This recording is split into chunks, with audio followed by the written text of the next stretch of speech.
Welcome back to more Fire and 6 The Binding Blade. So this video is going to be slightly different.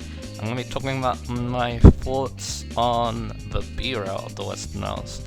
So chapter 10b and chapter 11b. Now that we've finished chapter 10a and 11a. So starting this off, we have 10b caught in the middle. So this map is very similar to 11a. We have Klein and Fia coming back as recruitable characters. We need to make sure that all the villages are visited so we can get Hero Crest. And if we keep the green units alive that Klein and Fia come with, we get an Orion's Bolt and a Legion Whip. So, of course, this map is quite differently designed, more with a vertical structure in mind. So, first things first, the biggest threat on this map are actually the Brigands, oddly enough, that appear on turn 6, and then they also appear later on turn 9, 11, and 13.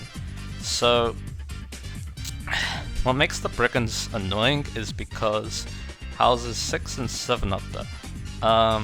Normally they have a door key and elixir, but if they are visited with weight and lot, you actually get a Sword Reaver and a Speedwing. So, you definitely want to visit with those two, especially because the Speedwing is super valuable.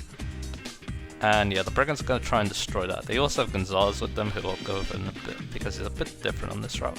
So the best strategy is to use Shanna, Feria over the wall, and visit those villages with weight or lot, and then get out of there quickly. Because the problem with the Greenets, the Pegasi at least, is once they spawn on turn 10, it's very likely that the Brigand reinforcements are going to one run and kill them.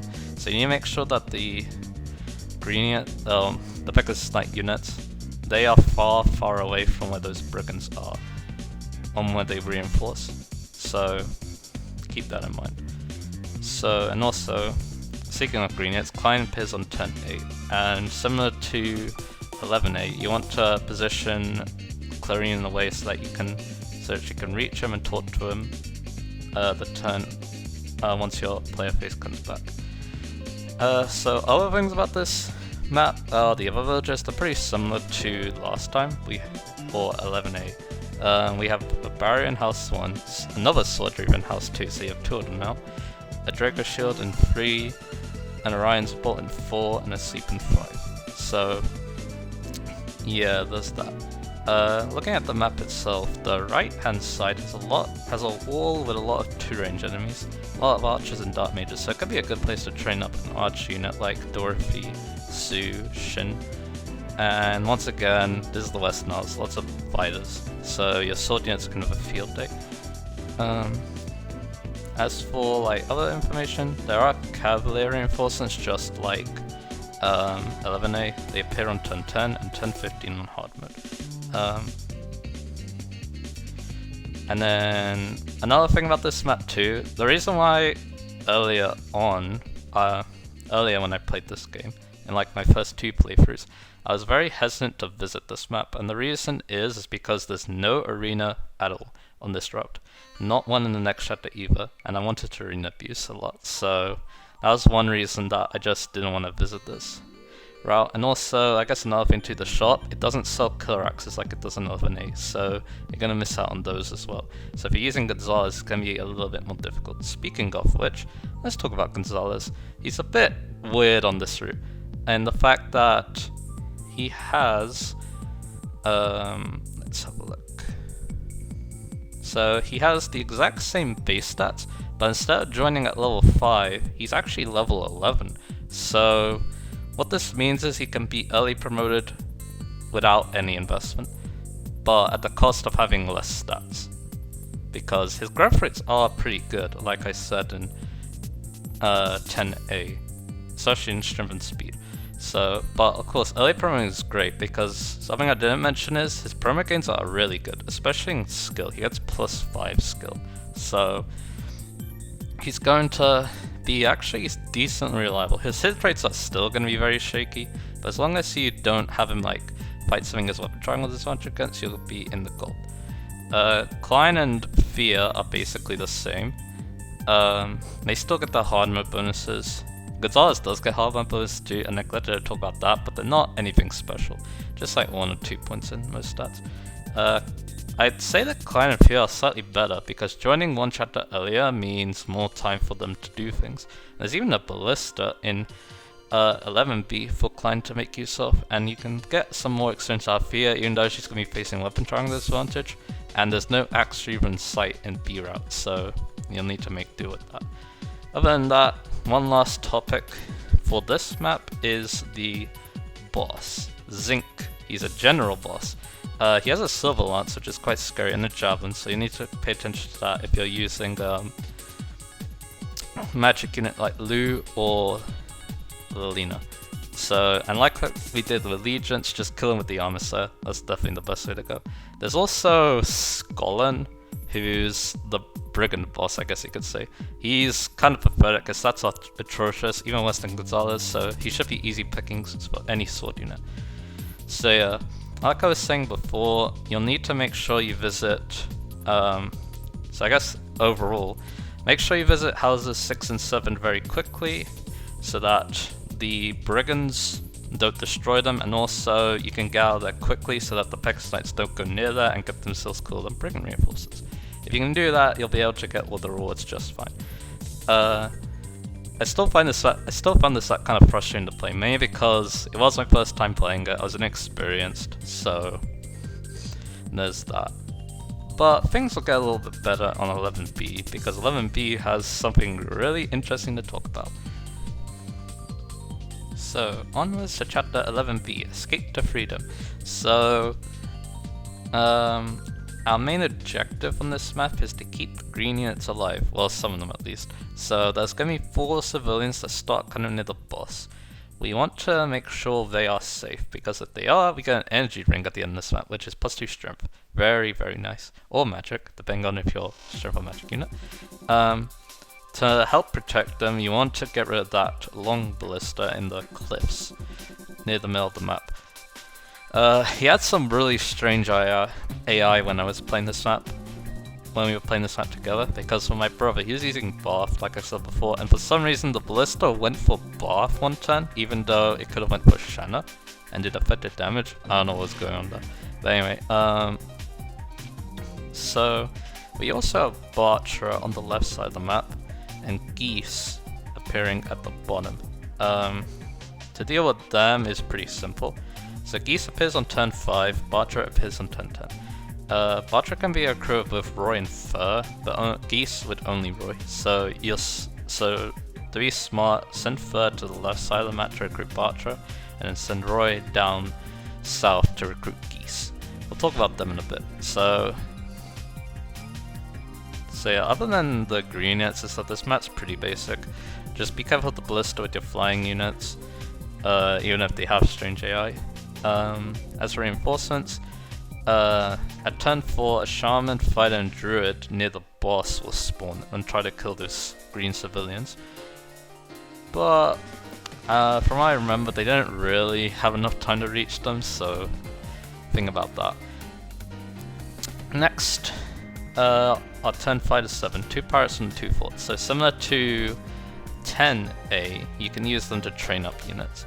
You've got Fear, and Fear might be somewhat worth investing if you want to go to that route split later on, so you could think about training it. The Fur is also not bad, although like I said, you probably wanted to go recruit Bartra on turn 8. Then after that, there's going to be turn 11, 14, and 17, 2 fighters near the boss, and then turn 12, 16, and 19, an archer and a mercenary from the same place.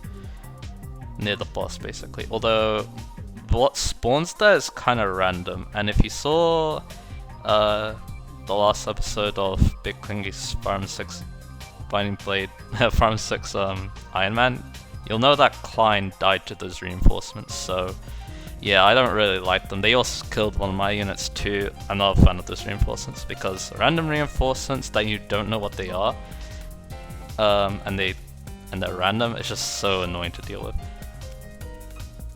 Yeah, you basically want to position yourself far, far away from where they spawn, and make sure that no other unit is like near where they can potentially spawn. As for other things, the shot basically sells the same as it does in 11A. So now onwards to the recruitable units. So at the start of the map you get Elfin instead of Lalum, and Elfin is basically the same. He has slightly different stats and growth rates, but like with Lalum, he dances. So, and as we know, dancing's really good, and dancing's just really good. Refreshing is just so good. And as for growth rates, like I said, he has slightly different base stats, slightly different growth rates to Lalum. He has 80% HP, 5 strength, 5 skill, 65 speed, 65 luck, 25 defense, 55 res. So he can become kind of dodgy. And yeah, it's pretty cool.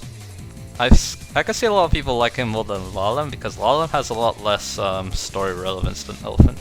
But that's all I'll really say because it is kind of a spoiler to talk about why he's plot relevant. And yeah, that's also why you shouldn't look up his information unless you already know what that information is. Next up is Geese. He's basically the same except that he doesn't cover the Brave Axe anymore. He comes with the Steel Axe and Hand Axe, but he still has B rank and axes. And like I said, you need a Totomo droid. And like what I said in 10A applies to Geese and 11B. I feel like just Gonzalez kind of outclasses him, even though I don't think Gonzalez is as good on B route. But just because, you know, Gonzalez has that amazing strength and speed that Geese kind of lacks. But he's usable. He's also a lot more reliable than Gonzalez, so there's that. And then finally, the main reason why you should go B route, in my opinion, is the pre-promote we get. We get Bartra. Yes, that that stupid guy from FE7 returns. I love this man. He was my first plus 10 unit in Heroes, and I enjoyed using him in FE7 despite the fact that he's kind of a terrible unit with 3 base speed, so you can't even double that base. But he's a much more competent unit in FE6. That is because he's a pre-promoted warrior with 22 base strength, which is absolutely insane. Kind of like Echidna's 18 base speed, which is actually really decent. He may only have 10 speed, but he does make up for it with that high strength. He might just outright one-shot a lot of enemies on normal mode with even like a killer axe. And he has also really good weapon ranks. A rank in axes, so you can use silver axes if you really want.